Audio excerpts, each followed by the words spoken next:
Hi viewers, இப்போ chicken மண்டி எப்படி பண்ணுறதுன்னு பார்க்கலாம்.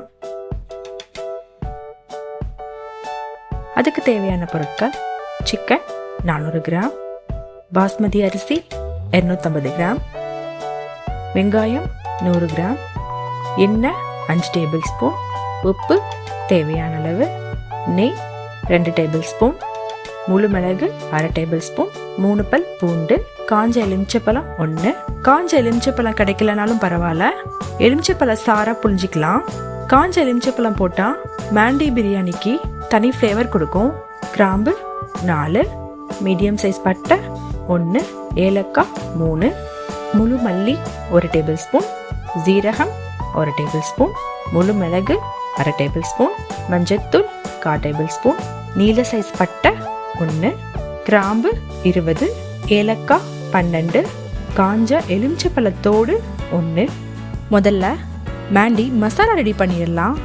அதுக்கு ஒரு தவால மல்லி, பட்டை, கிராம்பு, ஏலக்காய், காஞ்ச எலுமிச்சப்பழத்தோடு, முழு மிளகு, ஜீரகம் எல்லாம் சேர்த்து நல்லா வறுத்துக்கலாம். 3 நிமிஷம் மீடியம் ஃப்ளேமில் வச்சு வறுத்தா போதும். காஞ்ச எலுமிச்சப்பழத்தோடு கிடைக்கலன்னா பரவாயில்ல, எலுமிச்சப்பழத்தோட தோலை சீவி போட்டு வறுத்துக்கலாம். இது நல்லா வறுத்தாச்சு.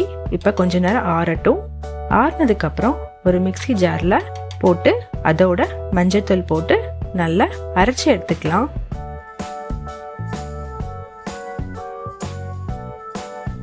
இந்த மாதிரி நல்ல பவுடரா அரைச்சி எடுத்ததுக்கு அப்புறம் அதிலிருந்து 1/2 டேபிள் ஸ்பூன் அளவுக்கு சிக்கன்ல தூவி அதோட 1 டேபிள் ஸ்பூன் உப்பு போட்டு நல்லா வரவி எடுத்துக்கலாம். சிக்கனோட எல்லா பக்கமும் நல்லா படுற மாதிரி நல்லா வரவிடலாம். சிக்கன் மாண்டிக்கு எப்போதும் பெரிய பீஸ் சிக்கன் போட்டால் தான் நல்லா இருக்கும்.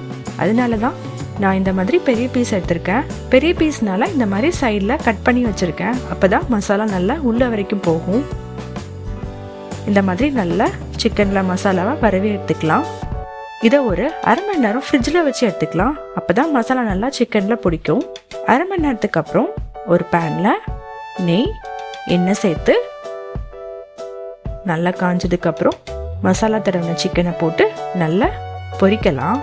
நமக்கு சிக்கன் வேகணும்னு அவசியம் இல்லை, 2 பக்கமும் நல்லா பொரிஞ்சு கலர் மாதிரி வந்தாலே போதும். இப்போ சிக்கனை திருப்பி போட்டு 2 பக்கமும் நல்லா பொரியிற வரைக்கும் வெயிட் பண்ணலாம். 2 பக்கமும் நல்லா பொரிஞ்சு வந்துருச்சு. அதை ஒரு பிளேட்டில் எடுத்துட்டு அதே எண்ணெயில் வெங்காயம் போட்டு நல்லா வதக்கிக்கலாம். வெங்காயம் நல்லா வதங்கினதுக்கப்புறம் அதிலேருந்து ஒரு 4 ஸ்பூன் எடுத்துக்கலாம். எடுத்து தனியாக வச்சுக்கலாம். வதக்கின வெங்காயத்தோட பட்டை, கிராம்பு, ஏலக்காய் சேர்த்து அதோட பூண்டு சேர்த்து மிளகு போட்டு நல்லா வதக்கிக்கலாம். பூண்டு நல்லா வதங்கினதுக்கப்புறம் தண்ணி சேர்க்கணும். தண்ணி அளந்து தான் சேர்க்கணும். 1 கப் அரிசிக்கு 1/2 கப் அளவுக்கு தண்ணி சேர்க்கணும். இப்போ நல்லா கலந்து விட்டுக்கலாம். அதை அப்படியே ஒரு குக்கரில் மாற்றிக்கலாம்.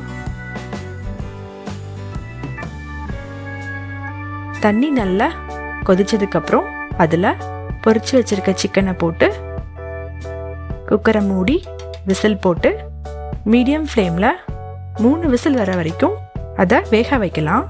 3 விசில் வந்ததுக்கப்புறம் ஸ்டவ் ஆஃப் பண்ணிவிட்டு திறந்து பார்க்கலாம். சிக்கன் நல்லா வெந்திருக்கு.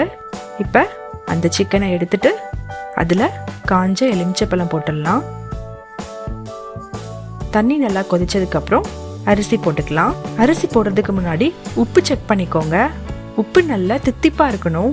இப்போ ஒரு தடவை நல்லா கலந்து விட்டுட்டு குக்கரை மூடி வச்சிடலாம். 4 நிமிஷம் குக்கரை மூடி தான் வைக்கணும். ஸ்டவ் ஹை ஃப்ளேமில் இருக்கணும். இப்போ 4 நிமிஷத்துக்கு அப்புறம் பாருங்கள், அரிசியும் தண்ணியும் ஒரே சம அளவு வந்துடுச்சு. அரிசியும் தண்ணியும் ஒரே சம அளவு வந்ததுக்கு அப்புறம் தான் தம் போடணும். இப்போ நல்லா சமப்படுத்திட்டு அதுக்கு மேலே சிக்கனை வச்சுட்டு குக்கரை மூடி விசில் போட்டு ஸ்டவ்வை சிம்ல வச்சிருங்க.